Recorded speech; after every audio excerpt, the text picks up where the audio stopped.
Student lecture on classes के इस lecture में आपका स्वागत है। मैं हूं कविता ढिल्लो जो आपको पढ़ाने जा रही हूं इग्नू की एमए हिस्ट्री। और हमारा टॉपिक है एफएचआई 101 प्राचीन और मध्ययुगीन समाज। धीरे धीरे हम इसके सारे टॉपिक कवर करेंगे। ये देखिए, ब्रोंज कांस्य युगीन सभ्यताएं, प्राचीन यूनानी, जिसमें से मैंने रोमन एम्पायर पढ़ाया है आपको।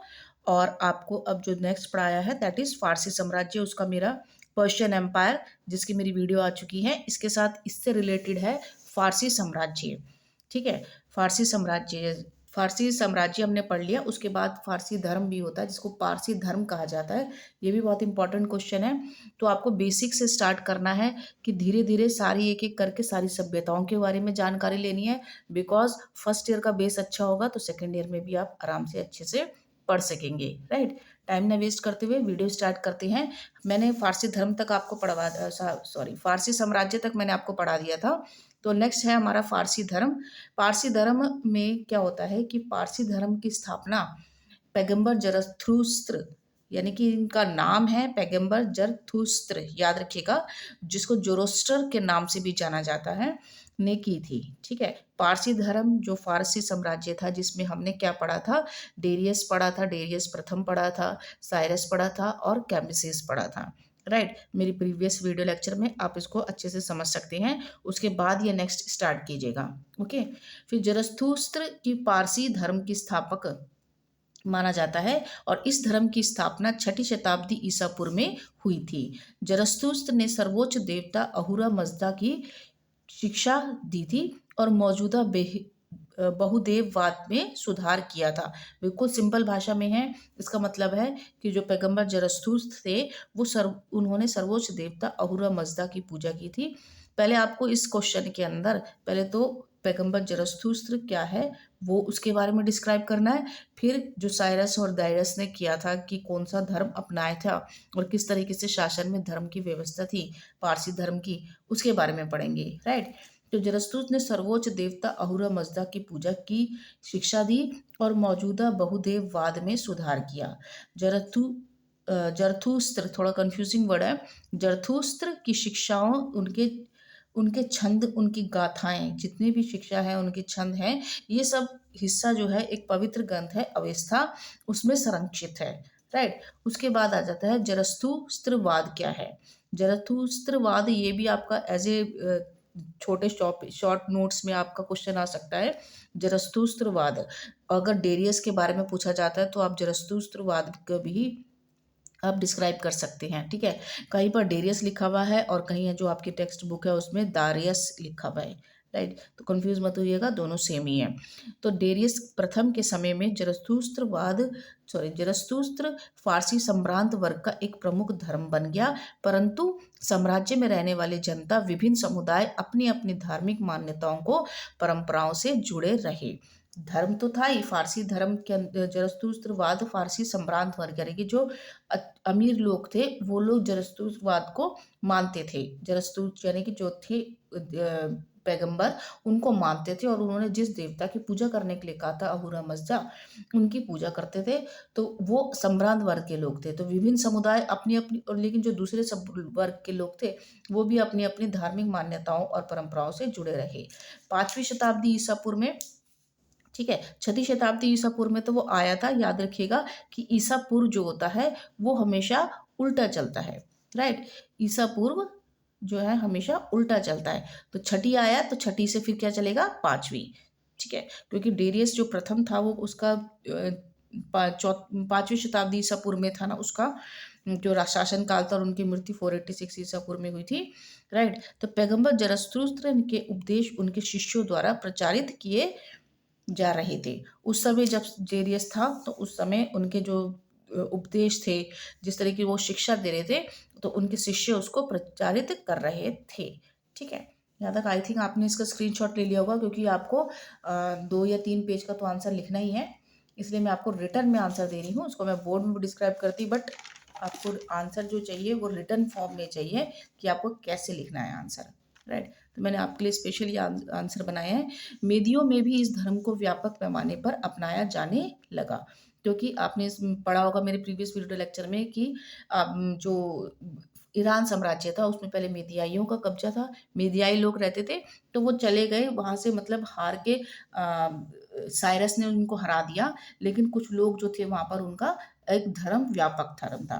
तो धीरे धीरे जैसे दरस्तुरवाद का प्रचार प्रसार बढ़ता गया, इसमें बहुदेववाद और ईरानी परंपराओं को भी शामिल कर लिया गया।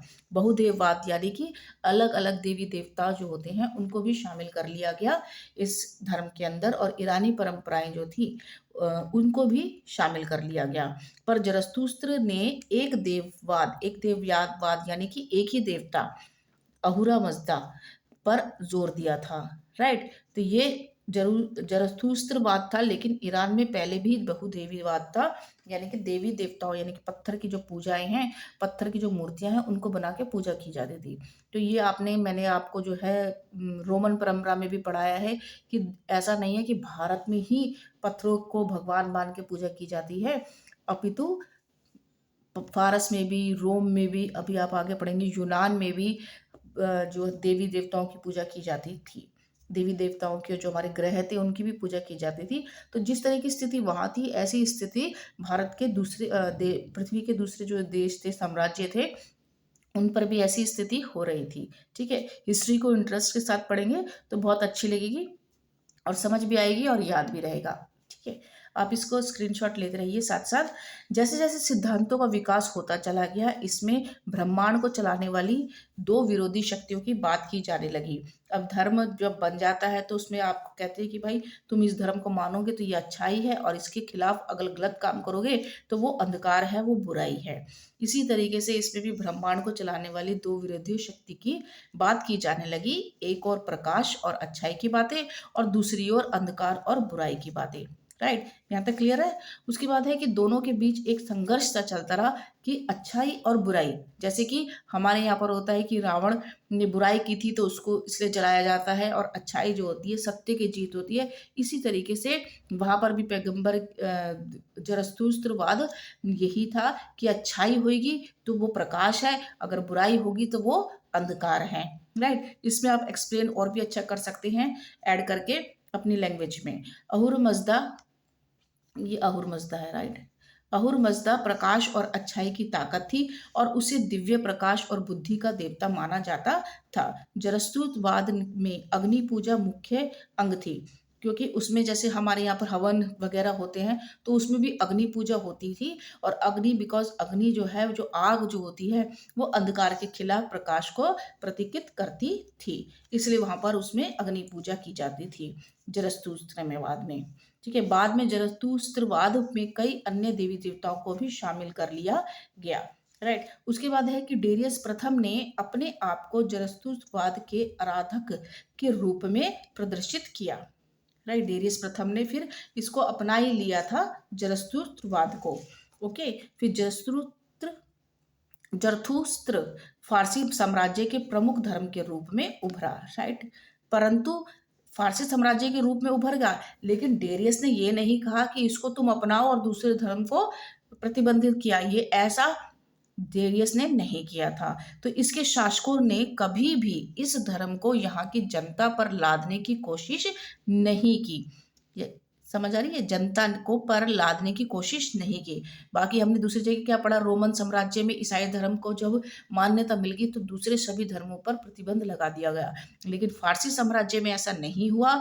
जनता के ऊपर कोई भी धर्म लादने की कोशिश नहीं की गई, और वह अपनी अपनी परंपरा और धर्मों को मानती रही। फारसी साम्राज्य में अनुवांशिक पुजारी जो थे वो जरथुस्त्र अनुष्ठानों पर अपना एकाधिकार जमाता चला गया। तो जो जैसे कहते हैं ना कि जो पुजारी थे वो इस जरथुस्त्र के अनुष्ठानों को एक अपना अधिकार समझने लग गया वहाँ के पुजारी, और उसी को आगे बढ़ाते चले गए। राइट, और कोई ऐसा मतलब कि इतना ज़्यादा वो नहीं था कि तुम इसी धर्म को अपनाओ, तो इस तरीके की पाबंदी नहीं थी जैसे हमारे देश में होता है कि आपके ऊपर ऐसा नहीं है कि आप यही धर्म अपनाओ, आप अपने जो परंपरा है उस धर्म को अपनाओ। ठीक है, तो डेरियस ने ऐसा नहीं किया था, रोमन साम्राज्य में इसका उल्टा हुआ था। आई होप आपको ये वीडियो लेक्चर समझ आया होगा, आप इसका स्क्रीनशॉट ले लीजिए। ठीक है, राइट, ये था हमारा पूरा फारसी साम्राज्य। मेरी फर्स्ट वीडियो और सेकंड वीडियो आप ज़रूर देखिएगा। अगर आपको फर्स्ट ईयर का कोई और सब्जेक्ट है, इमीडिएटली समझना है, तो आप मुझे कमेंट्स में लिखिए। मैं आपके लिए ज़रूर एक अच्छा वीडियो लेक्चर आपके लिए तैयार करूँगी। राइट? ठीक है, मिलते हैं अगले वीडियो लेक्चर में। तब तक के लिए नमस्कार।